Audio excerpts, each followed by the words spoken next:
김경길입니다. 우리 가정은 2007년 아들의 수술을 위해 간 미국에서 만난 한 한일교회 집사님의 정성어린 섬김으로 성공적인 수술뿐 아니라 하나님의 자녀가 되어 돌아오는 기적을 경험했습니다. 그러나 저는 하나님이 저의 삶의 주인이었다기보다 태어나서 한 번도 걸어보지 못한 나의 아들의 사주와 운명을 끊어주는 하나님으로, 우리 아들에게 복 주시는 하나님으로 믿고 싶었습니다. 결혼 6년 만에 아이를 가졌으나 본인을 모른 채 조사를 하였고 병원 측의 결실로 아들은 시생할 때 내성마비가 되었습니다. 가난과 폭력, 자살, 의절, 외도가 일상인 집안에 태어났던 저는 사춘기가 되자 우리 집이 좀 특별하다는 것을 알았습니다. 날마다 고함치는 소리, 깨어지는 소리에 어린 시절 말 한마디조차 제대로 할 수 없었던 저는 철이 들면서 그런 제 자신이 너무 초라했고 그런 열등감을 감추기 위해서라도 무엇이든지 잘해야 했습니다. 결혼만이 유일한 탈출구라 생각했던 저에게 아들이 뇌성마비가 되자 자존심만으로 버티고 자라온 그 시간들이 다 무너져 버렸습니다. 그런 아들을 위해 저는 안 해본 것이 없었습니다. 점, 주술, 굿, 무당, 이 모든 것이 저의 삶 그 자체였습니다. 사주팔자 운명에 매여 저는 꼼짝도 할 수 없었습니다. 그러니 비록 미국에서 돌아오면서 제가 하나님의 자녀가 되었다고 해도 제가 믿는 하나님은 부적같은 하나님과 다를 바가 없었습니다. 한 달에 한 번씩 간질하는 아들의 약을 찾기 위해 사방팔방 없고 얼마나 뛰었는지 모릅니다. 하나님만 믿으면 다 해결될 줄 알았지만 아들의 간질은 더욱 심해져 갔고 나를 사랑해서 나를 구원하셨다던 하나님은 저에게 잔인하고 무능력한 하나님이셨습니다. 예배를 가서도 항상 하나님을 원망했습니다. 앞밖에 안 남은 내 인생에 무슨 특별한 것이 있겠냐며 왜 나에게 희망 고문을 하냐고 오히려 주님을 모를 때가 많았다고 울었습니다. 영적으로 육적으로 이제 피폐해질 대로 피폐해져 신경쇠약증 환자가 되어갈 때 2010년 저는 우연히 행복 모임을 열고 계신 김대영 목사님을 만났습니다. 아무런 기대감도 없이 지인의 상황에 어쩔 수 없이 앉아있던 저에게 목사님의 가정의 변화가 귀에 들어오기 시작했습니다. 복음이 무엇이길래, 예수가 누구시길래 한 사람을 통해 가정이 변화되고 가문이 변화된다는 말인가. 꼬여있던 발장이 풀리고 관심 없는 척하던 얼굴에서 눈물이 흐르고 있었습니다. 그리고 모임을 마칠 때 저는 저의 힘든 삶을 이제 끝내고 싶다고 부르짖고 있었습니다. 그런 저에게 목사님과 함께 행복 모임을 하는 자매님들이 모두 울며 기도해 주셨습니다. 저는 그 행복 모임의 현장에서 예수님을 비로소 인격적으로 만났고 살고 싶다는 간절한 소망으로 목사님이 개척하실 때 자연스럽게 교회를 옮기게 되었습니다. 그러나 그 모든 간격도 오래가지 않았고 쉴 새 없이 발작하는 아들과 병원 생활을 하면서 또다시 방황했습니다. 예배도 훈련도 선택사항이었고 날마다 눈물로 고민하는 셀리더의 눈물을 외면했습니다. 훈련도 전도도 할 만한 사람이라 하는 것이라고 생각했기에 간절히 하나님을 찾지 않았습니다. 함께 시작한 개척 멤버들은 모두 다 영적 성장을 하고 있었지만 불순종인 저의 삶은 더욱 힘들어져 갔고 2년 만에 다시 결단하고 나온 훈련의 자리에서 저는 그제서야 비전과 사명을 발견하는 기쁨을 맛보았습니다. 그러나 이제 제 안에 깊은 내면의 열등감이 다시 저를 사로잡았고 나 같은 사람이 복음을 전할 수 있을까 하는 두려움이 생기기 시작했습니다. 그럼에도 목사님 말씀처럼 저도 너무나 복음을 전하고 싶었기에 두렵고 떨리는 마음으로 두 자매에게 복음을 전했고 두 자매 모두 하나님의 자녀가 되는 역사가 일어났습니다. 이후에도 행복 모임을 통해 영혼들이 구원되는 역사가 일어나자 저는 자신감이 붙기 시작했습니다. 그러나 이 모든 것이 영적인 일이기에 기도로 더욱 감당해야 함을 잘 몰랐습니다. 조금씩 시행착오를 겪으며 저는 사역 전 기도와 사역 후에 나의 영성을 기도로 채워야 함을 알아봤습니다. 그리고 처음에는 대본을 외우듯 목사님께 드린 메시지를 달달달 외웠습니다. 그러나 영혼 앞에 앉으면 백지가 되는 메시지로 금방 위축되기도 했었습니다.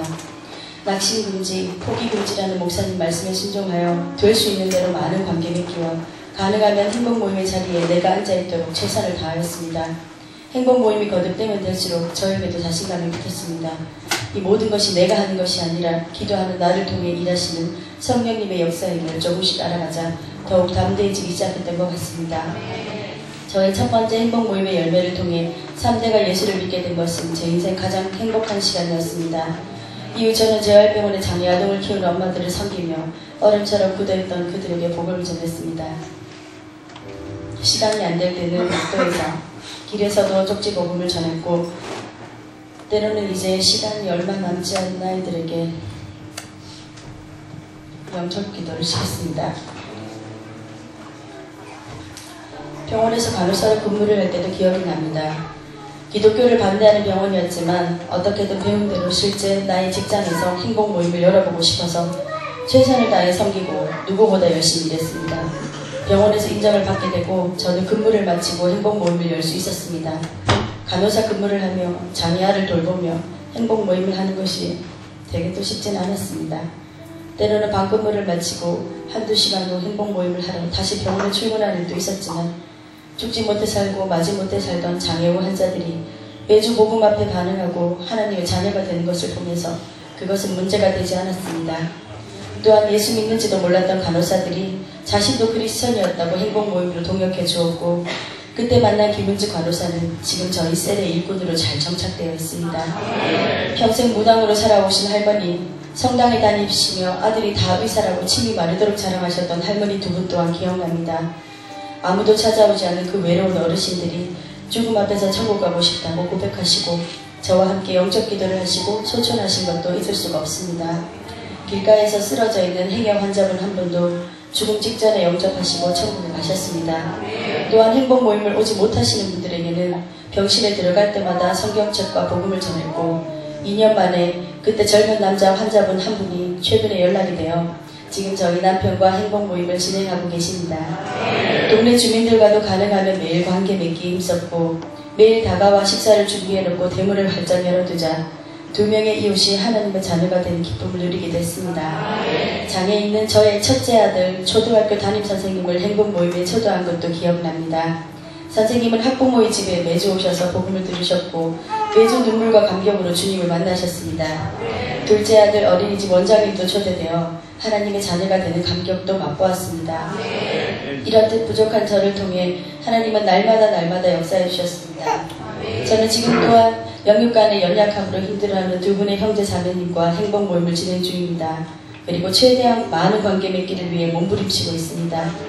이제는 외워야 하는 메시지가 아닌 저를 만나주시고 제 삶의 세밀히 역사하신 저의 가장 가치로운 친구 예수님을 전하고 있습니다. 그분이 저를 어떻게 사랑하셨는지 저의 가정이 어떻게 역사하셨는지를 전하고 있습니다. 하나님의 말씀에 나의 삶의 간증이 붙으니 얼어붙은 베스트들의 눈동자가 흔들리는 것을 보고 있습니다. 하나님은 나를 부르셨고 부족하지만 애쓰는 저를 기뻐하셨습니다. 재생산 사역자를 세워주시고 아들의 간질이 7년 만에 완치되었고 집 문제, 아들의 의료 소송 문제도 6년 만에 모두 해결해 주셨습니다. 시댁과 친정 모두 3대, 4대가 예수 믿는 가정이 되게 하셨고 예쁜 막내딸도 주셔서 우리 가정은 날마다 웃음꽃이 피어납니다. 목사님의 가게에 흐르는 저주를 단번에 끊으셨던 그 예수님을 이제 나의 주님으로 믿기로 결단하고 부족하지만 따라가려고 애를 썼더니 주님은 저의 가정의 질병과 우울, 부부간의 불화를 모두 만지시고 치유하시고 새롭게 하셨습니다. 할렐루야. 나는 심었고 아볼로는 물을 주었을 때 오직 하나님께서 자라나게 하셨으니 그런즉 심는 이나 물 주는 이는 아무것도 아니로되 오직 자라게 하는 이는 하나님뿐이니라. 고린도전서 3장 6절에서 7절 말씀. 아멘. 나를 구원하시고 하나님 나라 일꾼으로 지명하여 불러주신 하나님 아버지는 비록 제가 예수님의 지식이 충분하지 못했을지라도 복음 전파에 열정을 주시고 복음의 현장에서는 저와 함께 하시어 영혼구원의 큰 기쁨을 맛보게 하셨습니다. 40kg가 넘는 아들을 얻고 복음을 전하기도 하고 이제는 감난쟁이를 얻고 다니기도 하는 저에게 베스트들이 자주 묻는 말이 있습니다. 그렇게까지 열정을 내는 이유가 무엇입니까? 그렇게 하면 교회에서 얼마라도 줍니까? 제가 주인이 되었을 때 값없이 거저받은 선물이기에 저도 이렇게 값없이 드리기 위해 사랑하는 주님의 기쁨으로 다닐 수 있음을, 저와 제 아들, 저의 가정 전체를 치유하신 주님을 제가 전하지 않을 수 없음을 고백합니다. 저의 복음 행전은 진행 중입니다. 더 좋은 것은 아직 오지 않았습니다. 아버지 앞에 갈 때까지 한 영혼이라도 저의 미성숙으로 놓치지 않도록 더욱 훈련받고 기도하며 나아가겠습니다. 할 것처럼 달리고 수고한 나를 충성되고 의로운 종이라 칭찬하시며 안아줄 주님을 생각하며 기쁨으로 감당할 것입니다. 끝없이 불순종하는 저를 살리고 세우고자 눈물로 씨를 뿌리며 기다려주신 스승 되신 목사님께 사랑과 감사를 드립니다. 처음은 미비했지만 목사님께 마음을 드리는 제자, 충성하는 제자 되기 위해 더욱 몸부림치겠습니다. 작고 약한 저를 통해 나보다 더 큰 내가 되게 하시고 나를 가장 행복하게 만들어주신 내 아버지 하나님께 이 모든 감사를 올려드립니다.